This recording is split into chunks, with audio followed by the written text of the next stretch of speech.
दोस्तों नमस्कार, मैं श्री राजेश इंडोलॉजी के इस सत्र में आप सबका स्वागत करता हूं। दुनिया भर में अपने आप को लोकतंत्र का चैंपियन बताने वाला अमेरिका अब तक कई सारे देशों के तख्तापलट में शामिल रहा है। शामिल क्या रहा है, उसने करवाया ही है। इसका इतिहास भी काफी पुराना है और इसीलिए वह इस मामले में कुख्यात भी है। 19वीं सदी से ही अमेरिका की सरकार कई विदेशी सरकारों को अपदस्थ करने में प्रत्यक्ष या अप्रत्यक्ष रूप से शामिल रही है। 19वीं सदी की शुरुआत में अमेरिकी सरकार ने मुख्य रूप से लैटिन अमेरिकी देशों और दक्षिण पश्चिम प्रशांत क्षेत्र के देशों में सत्ता परिवर्तन की कार्रवाई शुरू की थी,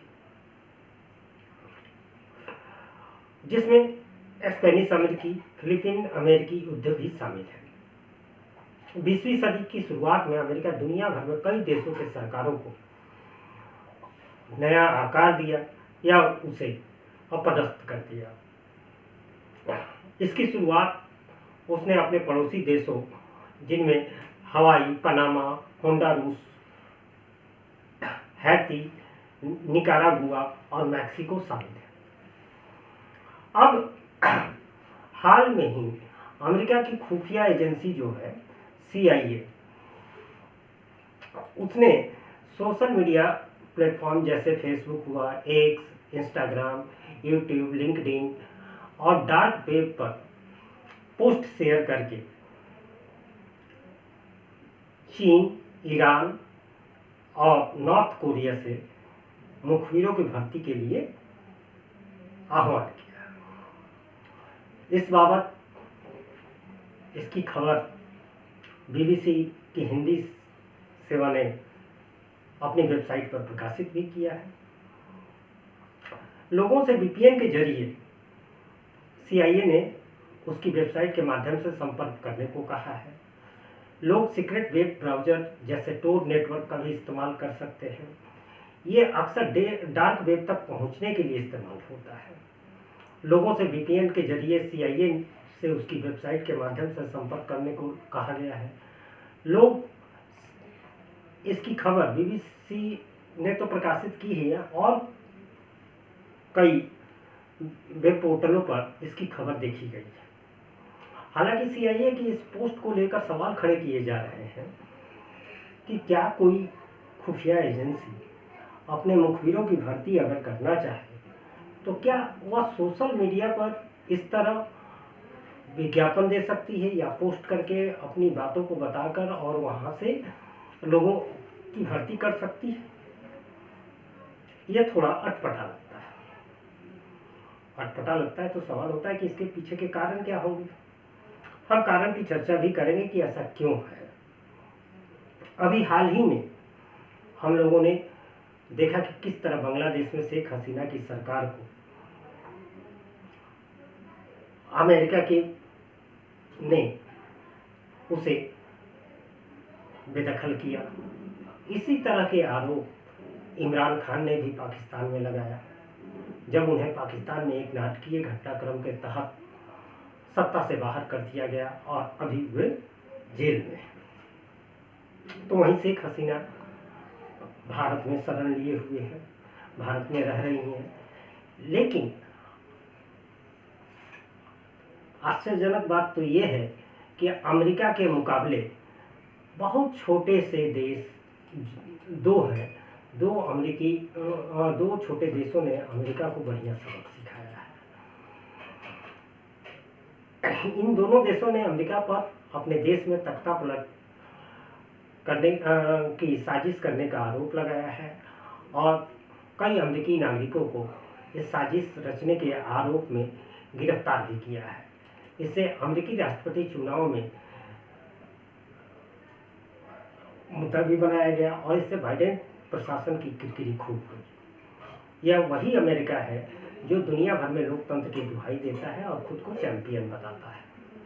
अभी कल की ही बात है, धार्मिक स्वतंत्रता को लेकर अमेरिका ने भारत पर भी सवाल उठाए तो भारत ने टका सा जवाब दे दिया। दुनिया में धार्मिक स्वतंत्रता पर नजर रखने वाली अमेरिका की संस्था US commission on international religious freedom की रिपोर्ट में बताया गया कि भारत में धार्मिक स्वतंत्रता जो है वह उसका इंडेक्स काफ़ी नीचे जा रहा है। अर्थात डायरेक्ट यह कहने का मतलब है कि भारत में धार्मिक स्वतंत्रता खतरे में है। भारत सरकार के विदेश मंत्रालय ने अमेरिका की इस रिपोर्ट को सिरे से न केवल खारिज किया बल्कि साफ साफ कहा कि इस संस्था का व्यवहार पक्षपातपूर्ण है और वह जो ये बिना मतलब के एजेंडे तैयार कर रही है और इस एजेंडे को तैयार करने में जितना समय लगा रही है उससे बेहतर है कि अमेरिकी सरकार अपने देश में जो मानवाधिकार की स्थिति है उसमें सुधार के लिए काम करे। अफ्रीकी देश कांगो और लैटिन अमेरिकी देश वेनेजुएला ने अमेरिका की तख्तापलट की साजिश की रचने का आरोप लगाया है। कांगो ने तो अपने राष्ट्रपति के खिलाफ दुस्साहसिक तख्तापलट करने की साजिश में 2 अमेरिकी नागरिकों टायलर थॉमसन और मार्शल मंगला के साथ ही कई ब्रिटिश, बेल्जियम और कनाडाई उनके सहयोगियों को भी हवालात में भेज दिया है। वहीं वेनेजुएला ने कहा है कि उसके राष्ट्रपति निकोलस मादुरो की हत्या की साजिश में भी अमेरिकी खुफिया एजेंसी CIA शामिल है और वेनेजुएला ने CIA की साजिश को नाकाम कर दिया और एक नेवी सील कमांडो सहित 6 विदेशियों को गिरफ्तार किया है। ये सारी घटनाएं बताती है कि अमेरिका अपने हितों के लिए किस तरह दुनिया के देशों को, वहाँ की शासन व्यवस्था को अस्त व्यस्त करता रहा है। बांग्लादेश में जब रिजिम चेंज हुआ तो वहाँ से उत्साहित अपने भारत में भी कई लोग उसका उदाहरण देने लगे कि भारत में भी ऐसा हो सकता है। लेकिन खैर बांग्लादेश और भारत की तुलना नहीं की जा सकती, ना ही अमेरिका सबको एक ही खांचे में देखने का प्रयास करेगा या उसके लिए उसका एक ही फार्मूला होगा। हर देश के लिए उसके फार्मूले अलग अलग तरीके से होते हैं, अलग अलग ढंग से होते हैं। तो अभी जो CIA ने चीन, नॉर्थ कोरिया और ईरान के लिए मुखबिरों की जो वैकेंसी एक तरह से निकाली है सोशल मीडिया पर, उसके क्या मायने हैं? उसके मायने एकदम सीधे साधे हैं। उसमें कहीं कोई बहुत पेचीदगी नहीं है।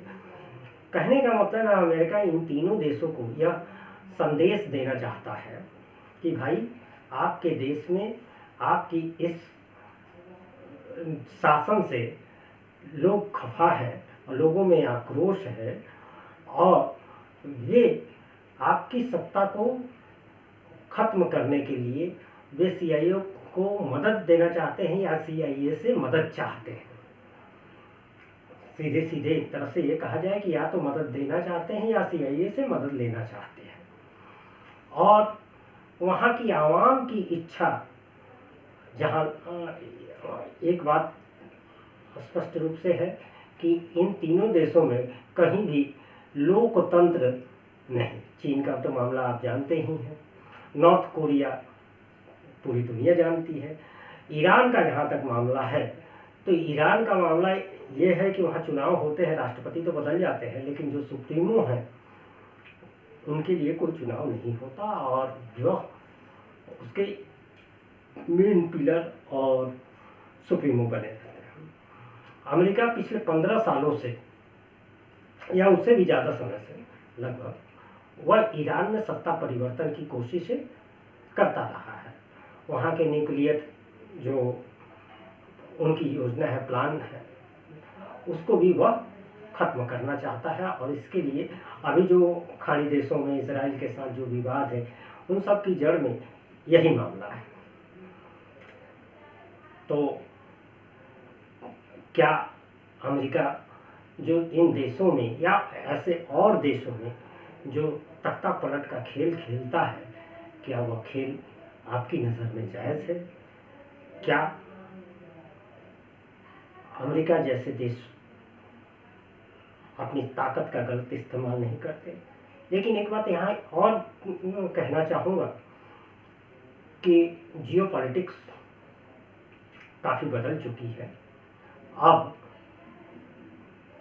दुनिया बहुध्रुवीय होने लगी है। ऐसे में किसी एक देश की मोनोपोली अब चलने वाली नहीं है। तो क्या यह उम्मीद की जाए कि आने वाले वर्षों में अमेरिका का यह खेल खत्म हो जाएगा, या अमेरिका का शासन प्रशासन या अमेरिका की डीप स्टेट इस खेल को जारी रखेगी? इस बारे में आपका क्या कहना है? आपके क्या विचार हैं?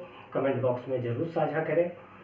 वीडियो पसंद आए तो लाइक ज़रूर करें, और चैनल नया है तो आपसे विनम्र आग्रह है कि इसे सब्सक्राइब करें, और सब्सक्राइब बटन के साथ ही लगे बेल आइकन को जरूर दबाएं, ताकि आपको जियोपॉलिटिक्स की ताज़ा तरीन घटनाओं पर विश्लेषण और हमारे विचार आप तक पहुंच सके। नमस्कार।